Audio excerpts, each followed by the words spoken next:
শহরের মানুষের তুলনায় গ্রামের মানুষদের মন একটু বেশি বড় হয়ে থাকে। কেন এই কথাটা বললাম একটু পরে বলছি। আসসালামু আলাইকুম, কেমন আছেন আপনারা সবাই? আমার এক খালা শাশুড়ি পিঠা বানানোর আয়োজন করছে। এমন তেমন আয়োজন না, অনেক বড় আয়োজন করছে। 2 হাঁড়ি পিঠা বানাবে, প্রায় 15-16 কেজি দুধ দিয়ে, তারপরে তেল পিঠা, অনেক বড় আয়োজন করছে। তো খবরটা শুনে আমিও চলে গেলাম। খালার শরীরটা বেশি একটা ভালো না, তো ভাবলাম যে আমি একটু যেয়ে সাহায্য করি। ওনার ছেলের বউ আছে, তো আমি আসার আগে 1 পাতিল পিঠা ওনারা ভেজাই ফেলছে। তো আমি আসার পরে দেখলাম এতগুলা পিঠা বানাই ফেলছে। আসলে খালাম্মা কিন্তু পিঠা বানানোর ওস্তাদ। আমাদের যে এলাকায় আমি থাকি সেই এলাকায় মানে উনি এত পিঠা বানাইতে পারে, ওনার কাছ থেকে আমি চিতই পিঠা বানানোটা শিখছি।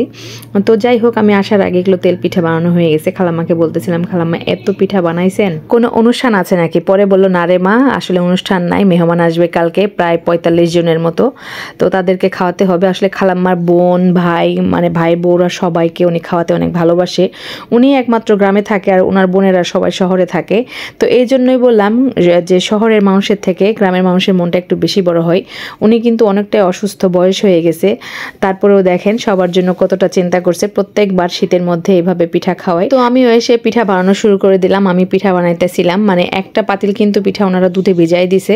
তো আমিও বানায় আরেকটা পাতিল যে বাকি ছিল সেটাতে ভিজাই দিচ্ছিলাম। আর খালাম্মা তো অসুস্থই, মানে পানি বসতে পারে না। আর খালাম্মার যে ছেলের বউটা আছে, সেই ছেলের বউটা আশেপাশে সব কাজ করে দিচ্ছে, মানে উনি সব রেডি করে দিছে। আমি শুধু বসে বসে পিঠাগুলো বানাইতেছিলাম। আর এই যে আমার সেই খালার ছেলের একটা শালি আছে, এই শালিটা আমাকে গুড় দিয়ে পিঠা দিচ্ছিল। আসলে আমার একটু ওজন বেশি, তো আমি মিষ্টি খেতে অনেক ভয় পাই।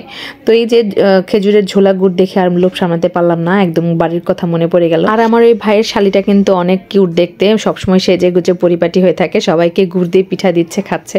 আমিও খাইলাম, তো আজকে একটু খাইছি বেশি। তো যাই হোক, ঝোলা গুড় দিয়ে কিন্তু পিঠা খাইতে অনেক ভালো লাগে। আপনারা কখনো খাইছেন কিনা অবশ্যই কমেন্টে জানাবেন। আর আমার এই ভাইয়ের শালিটা অনেক লক্ষ্মী আছে, অনেক কাজ করছে, পেঁয়াজ রসুন আদা সব কিছু ছিলে রেডি করছে, তারপর এখানে বসে বসে পিঠা ভাজতেছিল। তো আমিও আসছে, আমিও ওকে অনেক সাহায্য করলাম, মানে আমি দিচ্ছিলাম, ও উঠাচ্ছিল, এরকম একটা বিষয় আর কি।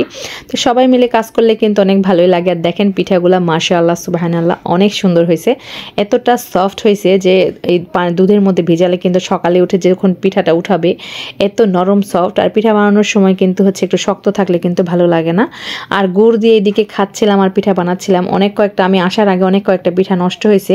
তো পরে ভাবিকে বললাম, ভাবি আপনি এই গুড়িটা, মানে যেটা আটাটা গোলাইছে, এটা আটাটা একটু ব্লেন্ডারে ঘুরাই নেন, তাহলে আর কিছু হবে না। তবে ব্লেন্ডারে ঘোরানোর পরে এই যে প্রত্যেকটা পিঠা মাশাআল্লাহ অনেক সুন্দর হয়েছে, অনেক সফট হয়েছে। পিঠার গায়ে একটু কালো কালো দেখা যাইতেছে ক্যামেরাতে, আসলে অতটাও কালো হয়েছিল না। তো যাই হোক, পিঠা ভেজানোর পরে কিন্তু আরো অনেক কাজ আছে। এই যে এখানে আমার ওই ভাইয়ের বউটা, মানে খালা শাশুড়ির ছেলের বউটা আবার এখানে ডিম সেদ্ধ দিয়েছে 50-60টা। এই ডিম সেদ্ধ করে রাখতেছে রাতের বেলা, যেন সকালবেলা ঝামেলা না হয়। আর দেখেন প্রত্যেকটা পিঠাই কিন্তু অনেক সুন্দর হইতেছে।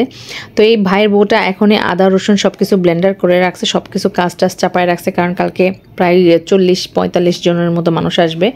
এতগুলা মেহমান একসাথে খাওয়ানো আসলে অনেক কষ্টের বিষয়। তো আমার পিঠা বানানো শেষ হয়ে গেল। আজকের ভিডিওটা আপনাদের কাছে কেমন লাগলো অবশ্যই কমেন্টে জানাবেন। আর দেখেন কত সুন্দর হয়েছে ভেজার পরে পিঠাগুলা। সবাই ভালো থাকবেন, আল্লাহ হাফেজ।